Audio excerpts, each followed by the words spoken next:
Olá, louvado seja o nosso Senhor Jesus Cristo, para sempre seja louvado. Glória ao Pai, ao Filho e ao Espírito Santo, como era no princípio, agora e sempre. Amém. Prezados irmãos e irmãs, nesse sábado, aleluia, nos preparando para o domingo de Páscoa. Hoje é dia da vigília pascal, na noite santa. Já começamos a celebrar a ressurreição do Senhor Jesus. E o evangelho que temos para essa noite da vigília pascal é tirado de Lucas, capítulo 24, versículos de 1 a 12. O Senhor esteja convosco, Ele está no meio de nós. Proclamação do Evangelho de Jesus Cristo segundo Lucas, glória a vós, Senhor. No primeiro dia da semana, bem de madrugada, as mulheres foram ao túmulo de Jesus, levando os perfumes que haviam preparado. Elas encontraram a pedra do túmulo removida, mas ao entrar não encontraram o corpo do Senhor Jesus e ficaram sem saber o que estava acontecendo. Nisso, dois homens de roupas brilhantes pararam perto delas. Tomadas de medo, elas olharam para o chão, mas os dois homens disseram: "Por que estáis procurando entre os mortos aquele que está vivo? Ele não está aqui, ressuscitou. Lembrai-vos do que ele vos falou quando ainda estava na Galileia. O Filho do Homem deve ser entregue às mãos dos pecadores, ser crucificado e ressuscitar ao terceiro dia." Então as mulheres se lembraram das palavras de Jesus, voltaram do túmulo e anunciaram tudo isso aos 11 e a todos os outros. Eram Maria Madalena, Joana e Maria, mãe de Tiago, também as outras mulheres que estavam com elas. Contaram essas coisas aos apóstolos, mas eles acharam que tudo era desvario e não acreditaram. Pedro, no entanto, levantou-se e correu ao túmulo. Olhou para dentro e viu apenas os lençóis.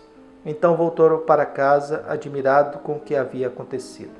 Palavra da salvação. Glória a vós, Senhor.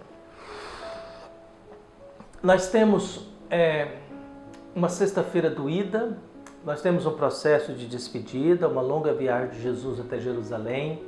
Nós temos um processo de despedida, uma herança deixada em memória. Nós temos na sexta-feira uma morte, em que ninguém é responsabilizado, mas todo mundo sabia que aquele que foi morto era inocente, inclusive um soldado romano. Verdadeiramente esse era o Filho de Deus, viu? Ou seja, era Deus. Viu? Nós temos um silêncio entre a sexta-feira e até a madrugada de domingo. É um silêncio do sábado, aleluia, que a gente se sente vazio. É o tempo da morte de Deus. Há momentos que a gente pensa que Deus morreu, conforme Nietzsche escreveu, né? Quando Nietzsche escreveu a morte de Deus, é porque a humanidade estava fazendo uma escolha em que nós iríamos matar Deus e Deus não precisaria mais existir, que a gente, com as nossas invenções, tanto que aí entrou a maior parte do processo do ateísmo da história da humanidade, em que Deus é desnecessário. Então podemos matar Deus, que agora a gente se vira. E aí construímos o século XX como o século mais violento do mundo, que é o século da Primeira e Segunda Guerra Mundial. E a gente reza para não ter a terceira, porque a terceira vai ser mundial mesmo, não vai sobrar muita coisa não. Pelo poder de armamento e pelo poder de força que nós temos. Então nós temos no mundo em que nós vivemos a consciência, ao mesmo tempo nós temos a sabedoria e o vazio desse silêncio, até o momento em que na madrugada de domingo, conforme o evangelho de hoje, algumas mulheres vão ao túmulo de madrugada ainda. Viu? No primeiro dia da semana, bem de madrugada, as mulheres foram ao túmulo de Jesus, levaram o perfume que haviam preparado. Jesus começa a ter um tratamento diferenciado para alguém que é crucificado. Porque quem era condenado à morte na cruz não podia ser enterrado. Tinha que ser jogado no lixão perto de Jerusalém, os corpos, para que os cães pudessem comer, ou os abutres, e esse lugar era chamado de inferno, viu? Onde tinha fogo o tempo todo. Então nós temos Jesus Jesus não recebe esse tratamento. Jesus começa a ser tratado com dignidade, com honra. As mulheres na madrugada do primeiro dia da semana, no domingo, quando começa a criação da humanidade, faça-se a luz, elas estão ainda na madrugada em busca da luz. Essas mulheres ainda estão no caos, na escuridão, em busca da luz. O que elas encontram? Um túmulo vazio, sem corpo.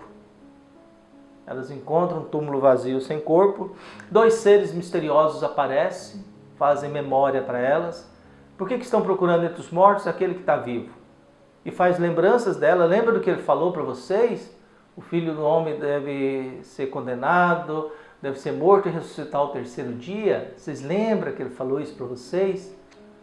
As mulheres, diante desses dois seres misteriosos, dessas duas pessoas misteriosas com roupas brilhantes, voltam e anunciam aos discípulos.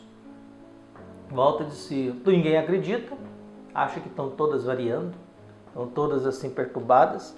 Pedro, por via das dúvidas, corre, vai lá, olha, só encontra os lençóis, mesmo assim fica admirado, mas também está meio atrapalhado.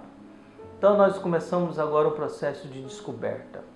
Tudo começa agora no processo de encontro. Primeiro a gente encontra um túmulo vazio sem corpo.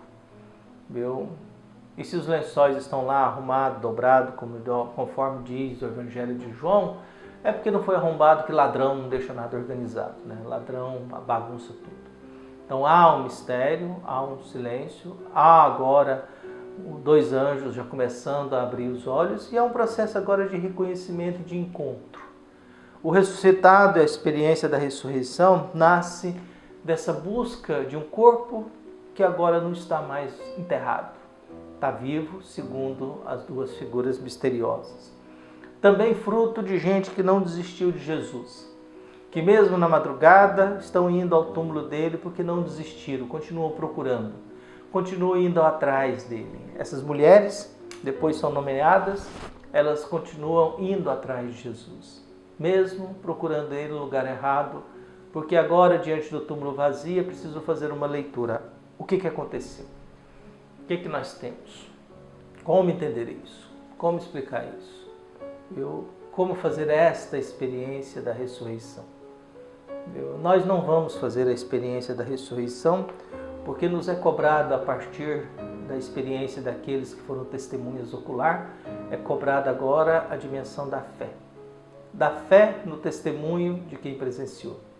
A fé nas palavras daqueles que se encontraram com o homem e reconheceram naquela pessoa divinizada, mas também com corpo humano, humanizado, o mesmo crucificado. E essa é a nossa busca, para que a gente não se torne simplesmente um túmulo vazio ou um corpo sem vida, condenado a nada. Que Deus abençoe, um feliz Páscoa, um abraço, até mais.